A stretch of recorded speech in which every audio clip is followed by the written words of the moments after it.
বলছেন এটা খুব ভালো। তোমার যদি নিরাকারে বিশ্বাস থাকে সেটাই ধরে থাকো।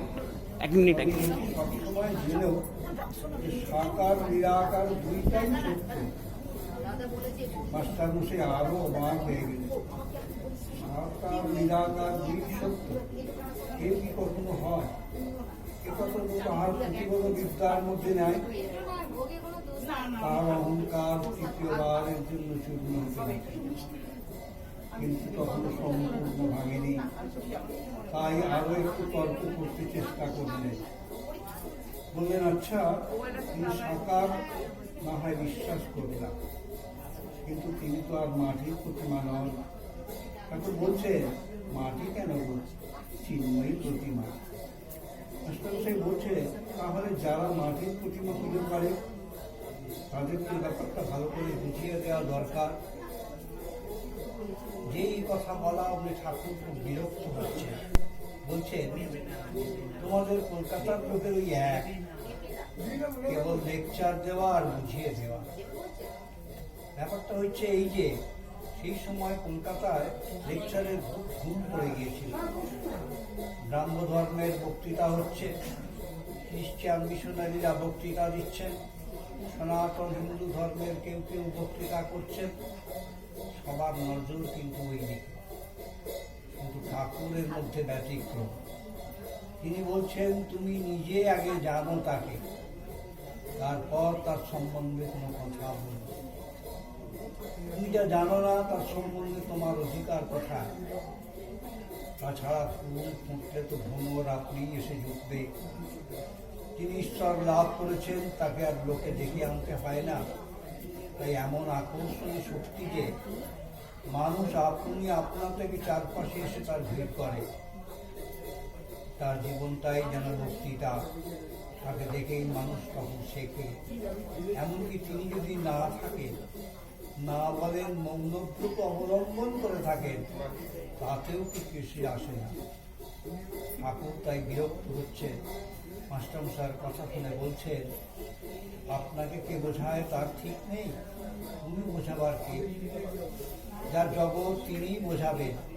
যিনি এই জগৎ করেছেন, চন্দ্র সূর্য ঋতু মানুষ জীব জন্তু করেছেন, জীব জন্তুদের খাবার উপায় পালন করেছেন। এই যে উপায় করবেন না, তা যদি বোঝাবার দরকার হয় তিনিই বোঝাবেন। কিন্তু অন্তর্যামী। যদি ওই মাটির প্রতিমা পূজা করাতে কিছু ভুল হয়ে থাকে তিনি কি জানবেন না তাকেই রাখা হচ্ছে? তিনি ওই পূজাতেই সন্তুষ্ট হন। ওর জন্য তোমার মাথা ব্যথা কেন? তুমি নিজের যাতে জ্ঞান হয়, ভক্তি হয়, তার চেষ্টা করো। এই কথাগুলি নতুন শুনছেন মাস্টারমশাইয়ের কাছে। কথাগুলো নতুন মাস্টারমশাইয়ের কাছে লাগছে, কিন্তু হচ্ছে যে একেবারে ঠিক কথা। আর অহংকার এবারে একবারে চূর্ণ হলো। আর কোনোদিন তিনি শ্রীরামকৃষ্ণের সঙ্গে তর্ক করেননি। ঠাকুরের সহিত তার প্রথম ও শেষ তর্ক। এরপর পুরোপুরি সারেন্ডার। বাড়িতে সবসময় শ্রীরামকৃষ্ণের কথাই শুধু চিন্তা করেন, আর ছুটির দিনে দক্ষিণেশ্বরে ছুটে যান। একবার পর পর দুদিন ছুটি পড়েছে, রবিবার ও সোমবার। চতুর্থ দর্শনের ঘটনা সেটা। রবিবার দিন এসেছিলেন দক্ষিণেশ্বরে, আবার সোমবার দিন এসে উপস্থিত হয়েছে।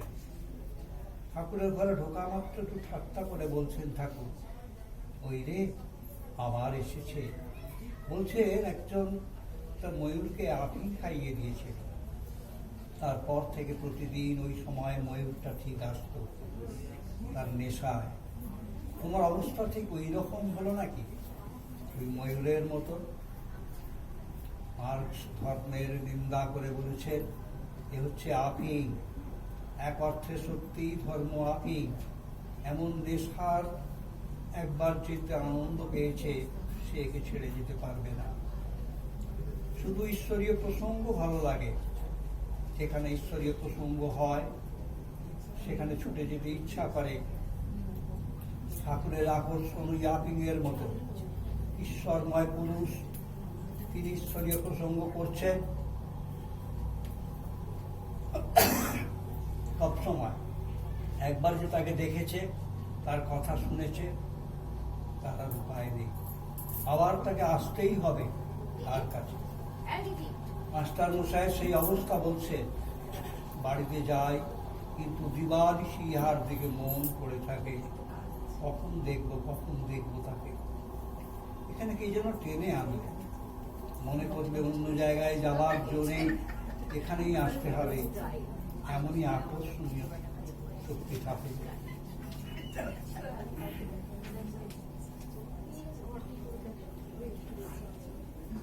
ছাত্র জীবন থেকেই মাস্টার মশাইয়ের ডায়েরি লেখার অভ্যাস ছিল। ঠাকুরের কাছে যাওয়ার পর থেকেই ঠাকুরের যাতে সাথে সেসব কথা হতো ডায়েরিতে সব লিখে রাখতে। তখন তিনি ভাবেননি যে বই হিসেবে বের হয়, নিজের জন্যই লিখে রাখতে শুরু করেছিলেন। কিন্তু ছুটির দিন ছাড়া ঠাকুরের কাছে যেতে পারতেন না। ঠাকুরের কাছে গিয়ে যা যা শুনতেন, বাড়ি ফিরে আবার এসে চিঠি, নক্ষত্র, তারিখ দিয়ে ডায়েরিতে লিখে রাখতেন। ঠাকুরের সঙ্গে আবার দেখা হওয়ার আগে পর্যন্ত বাড়িতে বসে বসে তিনি সেগুলো পড়তেন আর মনে মনে সে সব চিন্তা করতেন। 4.5 বছর তিনি ঠাকুরের সঙ্গ করেছেন বটে। 1882 সালের ফেব্রুয়ারি মাসে ঠাকুরকে প্রথম দেখলেন, আর ঠাকুরের শরীর গেল 1886 16 আগস্ট। এই 4.5 বছরে যে কদিন তিনি ঠাকুরের কাছে গেছেন, সেসব দিনের বর্ণনা ডায়েরিতে লিখে রেখেছিলেন, সংক্ষেপে, সাংকেতিক ভাবে, এমন ভাবে যা দেখে তিনি নিজে উদ্ধার করতে পারতেন সম্পূর্ণ দিনের বর্ণনা। অন্যদের পক্ষে সম্ভব না। শ্রী চৈতন্যের যেমন মুরারি গুপ্ত ছিল, শ্রীরামকৃষ্ণের তেমন মহেন্দ্র গুপ্ত। তিনি এই কাজের জন্য নির্বাচিত হয়েছিলেন। মহাপুরুষ মহারাজ স্বামী শিবানন্দ মহারাজ একদিন শ্রীরামকৃষ্ণের কথাবার্তা সব লিখতে শুরু করেছিলেন। ঠাকুরকে কিছু জানাননি, কিন্তু ঠাকুর নিজেই একদিন বুঝতে পেরে বলছেন, তোর ওসব কিছু করতে হবে না, তোদের জীবন আলাদা। অর্থাৎ কথামৃত রচনার কাজ আর কারোর জন্য নয়, সেই কাজ মাস্টার মশাইয়ের জন্য নির্দিষ্ট হয়ে আছে। এই কাজের জন্যই তিনি চিহ্নিত। তিনি জানতেন না, শ্রী শ্রীরামকৃষ্ণ জানতেন যে তাকে এই কাজ করতে হবে। কথামৃতে মাঝে মাঝে দেখা যায় কোনো দুর্ভোগ প্রসঙ্গ হয়তো উঠছে, ঠাকুর বিশেষ করে মাস্টার মশাইকে সেই প্রসঙ্গের মানে বুঝিয়ে দিচ্ছেন, আবার যাচাই করে দেখছেন। মাস্টার মশাই সেসব কথা ঠিক ঠিক বুঝতে পেরেছেন না, সব শুনেছেন কিনা। এসব থেকে মনে হয় শ্রীরামকৃষ্ণ আগে থেকেই জানতে পেরেছিলেন যে তার কথামৃত মাস্টার মশাই জগতে ছড়িয়ে দেবেন। মাস্টার মশাই যে ডায়েরি লিখেছে কাউকে জানতে দেন, তিনি গোপনে লিখতেন, গোপনেই সেসব পড়তেন আর নিজের মনে মনে আলোচনা করতেন। বিশেষ করে ঠাকুরের শরীর যাবার পর ঠাকুর নেই, তাই সেগুলি তখন তার একমাত্র উপজীব্য। স্বামী বিরজানন্দ বর্ণনা করছেন, তারা দেখতেন তাদের এই অত্যন্ত রাসভারী শিক্ষকটি ক্লাসের ফাঁকে ফাঁকে অবসর পেলে ছাদে চলে যেতেন, আর সেখানে বসে এক মনে যেন কি পড়ছে। ধীরে ধীরে সব জানাজানি হয়ে গেল কি পড়েন তিনি। সবাই তো বলল, কিন্তু অপূর্ব জিনিস, এটা ছাপা হওয়া দরকার, সবার মধ্যে ছড়িয়ে দেওয়া দরকার। একদিন তিনি স্ত্রী মাকে পড়ে শোনাচ্ছেন কথামৃত থেকে। মা শুনে আশীর্বাদ করে বলছে, ঠাকুরের কথাও শুনছি। কথামৃত প্রথমে মায়ের এই আশীর্বাণী ছাপানো হয়েছে। জয়রামবাটি থেকে মা 21শে আষাঢ় 1304 সালের মাস্টার মশাইকে লিখছেন, বাবাজি বোন তাহার নিকট যাহা শুনেছিলেন সে কথা সত্য, ইহাতে তোমার কোনো ভয় নেই। এক সময় তিনি তোমার কাছে সকল কথা রেখেছিলেন, এক্ষণে আবশ্যক মতো তিনি প্রকাশ করাচ্ছেন। ওই সকল কথা ব্যক্ত না করলে লোকের চৈতন্য হবে না, জানবে। আমার নিকট যে সমস্ত তার কথা আছে তা সবই সত্য। একদিন তোমার মুখে শুনিয়া আমার যে বোধ হলো তিনি যেন এই সমস্ত কথা এখনো বলছেন। এর থেকে বড় সার্টিফিকেট আর কি হতে পারে? স্বামী ঈশানানন্দ মায়ের অন্যতম সেবক বলছেন, তারা সীমাকে সন্ধ্যার সময় কথা অমৃত পড়ে শোনাতেন। মা শুনে বলতেন, আহা, যেন সামনেই সব কথা হচ্ছে, গায়ে যেন কাঁটা দিচ্ছে। কথা অমৃত যে কতটা প্রামাণ্য এ থেকে বোঝা যায়। সীমা একবার বলেছিলেন, এখনকার লোক সব শেয়ানা, ছবিটি তুলে নিয়েছে। এই যে মাস্টার মশাই, এরা কি কম লোক গা? যত কথা সব লিখে দিয়েছে। কোন অবতারের ছবি কি আছে? কথাবার্তা এরকম করে লেখা আছে। আর একবার বলেছিলেন, মাস্টারই যত কথা কথা অমৃতে ছাপিয়ে দিয়েছে। মাস্টার মশাই এখানে বলছেন যে স্বামীজি থেকে আরম্ভ করে সবাই পুস্তিকা আকারে খণ্ডে খণ্ডে বেরিয়েছে। মাস্টার মশাই, আপনাকে অসংখ্য ধন্যবাদ। শ্রীরামকৃষ্ণকে আপনি ঠিক ঠিক তুলে ধরেছেন। দুঃখের বিষয়, খুব অল্প লোকেই তাকে বুঝতে পারে যে শিক্ষা ভবিষ্যতে সারা পৃথিবীতে শান্তি বাণিজ্য হয়ে পড়বে। তার মধ্যে যখন কাউকে সম্পূর্ণভাবে ডুবে থাকতে দেখব, তখন আমি আনন্দে প্রায় আত্মহারা হয়ে যাই। পাগল যে হয়ে যাই না সেটাই আশ্চর্য। অনেকে মনে করেন শ্রীমা ঠাকুরের যে সব কথা লিখে রেখেছিলেন, তার সাহায্য ঠাকুরের উপদেশের একটি বাংলা বই বের হয়েছিল, তাই তার সম্বন্ধেই স্বামীজি মন্তব্য করেছেন। তবে এটা ঠিকই, ইংরেজি কথা অমৃত কিন্তু প্রথম সাড়া জাগিয়েছিল। সবাই অবাক হয়ে গিয়েছিল, এক বাক্যে বলেছিল, একটা অদ্ভুত জিনিস, অভূতপূর্ব। গসপেলের প্রথম খণ্ড পড়েই স্বামীজি একটা চিঠি লিখলেন মাস্টার মশাইকে। তিনি তখন পাশ্চাত্য থেকে ফিরেছেন, উত্তর ভারত ভ্রমণ করে বেড়াচ্ছেন। রাওয়ালপিন্ডিতে লালা হংসরাজ বলে একজন পাঞ্জাবি ভদ্রলোকের বাড়িতে অতিথি হয়েছিলেন। সেখান থেকে মাস্টার মশাইকে চিঠি লিখছে, আপনাকে অসংখ্য ধন্যবাদ। তবে আমার ভয় হচ্ছে, আপনি এত ছোট আকারে বের করেছেন, এতে আপনার খরচ তো উঠবে না। তারপরে আবার অভয় দিচ্ছেন, দাম উঠুক বা না উঠুক, এ বের হোক, এই সত্য প্রকাশিত হোক বলছে।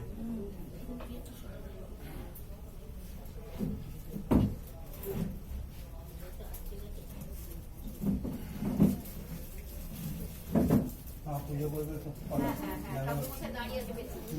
আসুন।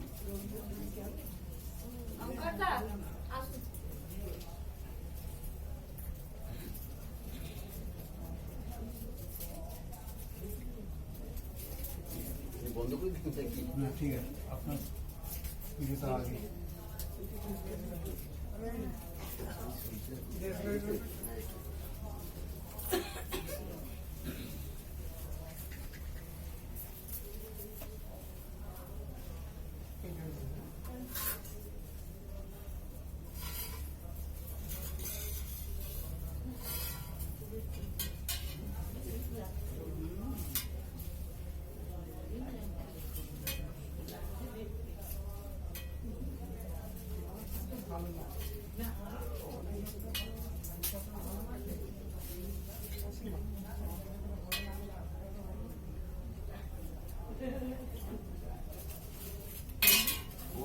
विष्णु परमं पदं पदां सदा पश्यन्ति चक्षुरात् ओ Vishnu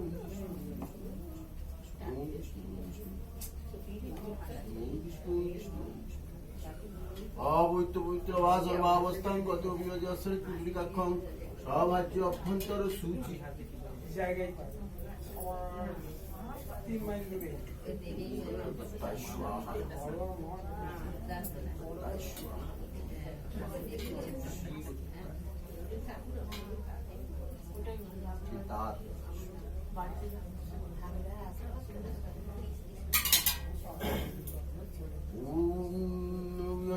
मनोभाष्य Vishnu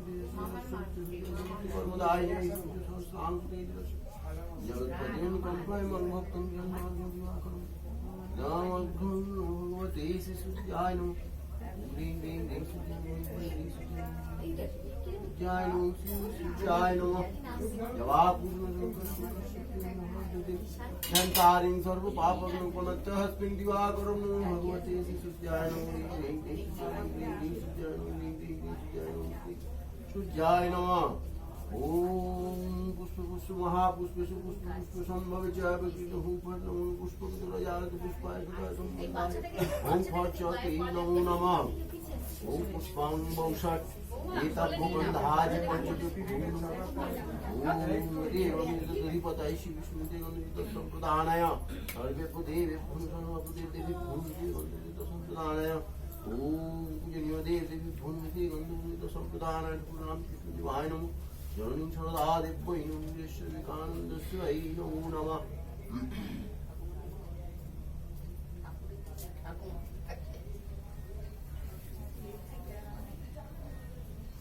Om Stifat, Stifat, Stifat. Om Devan Namaskar Sattayana Pitboy Namo Taya Namo Mayai Namo Namo.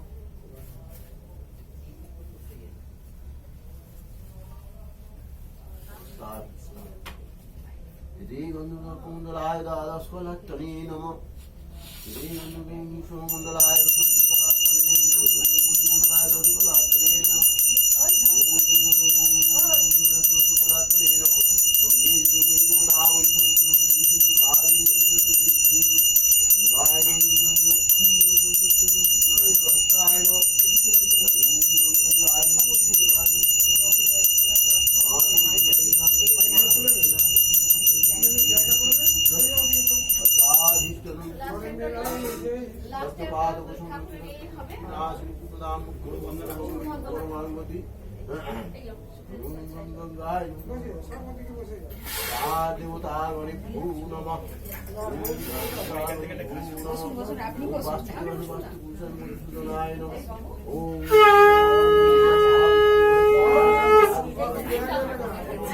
आश्वासन मंत्र मेरे कृष्ण आसन प्रवेशने विनियोगा चित्तया धीतल्लोकादिधारमं नित्यं पवित्रं पुरुषासनं श्रीगन्धुगद सप्त कम्बल आसनाय नमः महामि गुरुभ्यो नमः परापर गुरुभ्यो परमेष्टि गुरुभ्यो नमः पश्चादे पालय नमः सम्मुख पूजनीय देव परिवार वर्ग श्री श्री रामकृष्ण देवानी जननी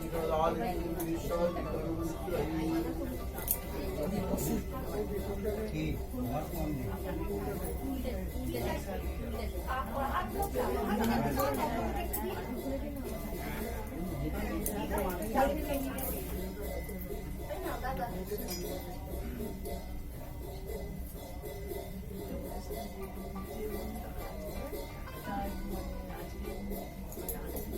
हेलो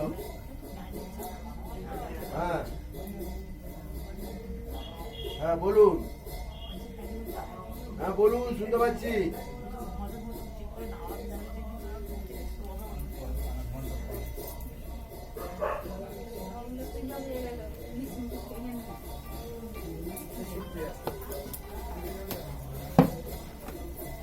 হ্যালো হ্যালো হ্যাঁ বলুন শুনতে পাচ্ছি কে বলছেন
नमो ज्योतिराज संविकानंद स्वरूपाय स्वामिने तापहरिणी परम तत्व सदानिरं कृष्ण समर्पया यो धर्म स्थापन विशेषं नमाम्यहं नमो जतिराय संविधानंद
খুব বদমাশ লোক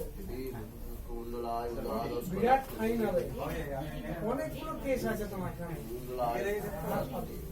বসো বসো বসো বসো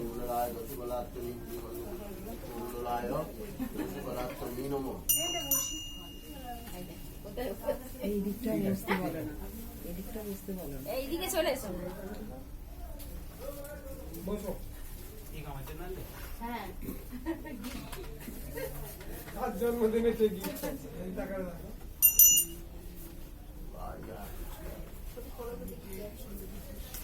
अच्छा आज इष्टन कुरुमो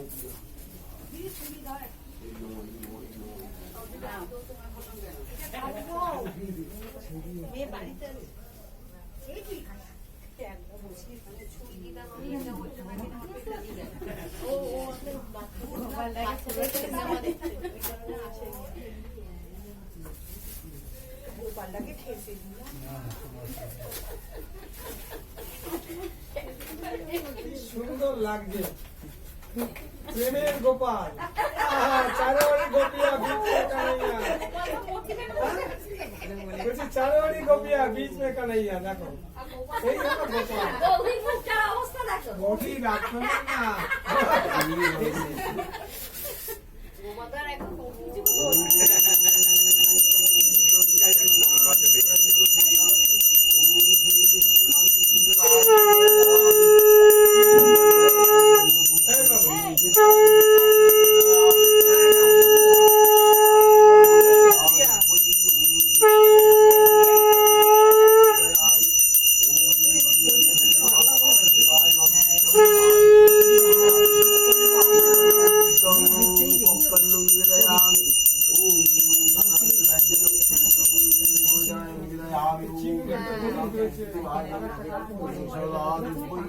কিছু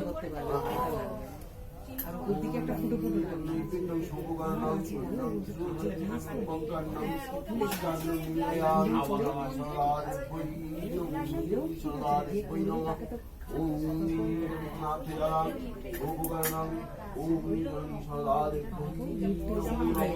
अनाविदु व्यञ्जनं सहितं शोकवर्णं भोक्कर्णं विलयामि नमो ज्योतिराय संविकानन्दसुराय नमो नमः ॐ इदं पनार्थजलं ওম শুভকরণং জ্যোতিরাজ বিকান্তস্যৈ নমঃ ওম বিষ্ণুমাসি স্বাহা নমাসি ওম পঞ্চব্যাঞ্জনং সহিতং শুভকরণং মিষ্টান্নং ভক্তান্নং বিদায়ামি রামকৃষ্ণায় অমৃত বিষ্ণুমাসি বিষ্ণুমাসি স্বাহা ভাগ সে ঢাকনাটা খুলে দিতে হবে।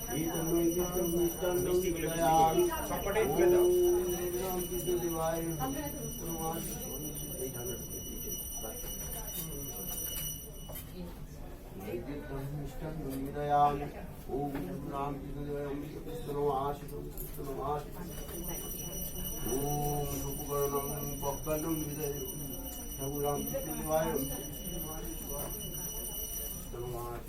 নানাবিধ ব্যঞ্জনং সহিতং ওম নিবেদয়ামি ওম ঠাকুর রামকৃষ্ণ দেবায় অমৃত কৃষ্ণমাসি স্বাহা জং পানার্থিনং শুভকরণং ওম রামকৃষ্ণ অমৃত কৃষ্ণমাসি স্বাহা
पापु कर्माहं पापात्मा पापु संभव चाहिमान पुंडरीकाक्षं सर्व पापु नमो मंगलयुक्ताय हरे परमात्मा अभिष्णुनाथ दुःखी कंताय ओम देवाय कुताय देवाय कृष्णाय मंत्रहीनां क्रियाहीनं भक्तिहीनं जनार्दनं जगन्नं मया तदस्तमे नमो ब्रह्मण्य देवाय गोब्रह्म गीताय चरिताय कृष्ण गोविंदाय पदस्तमितदुःखरं परिप्रष्टमात्तहीनं च जन्मवे सिद्धिर्भूमि मे तत्प्रसादात्मकीश्वरं रामकृष्णाय नमो वाहुं जनान् सज्जनं नयनयि अवश्य मे परमेश्वर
Thank you.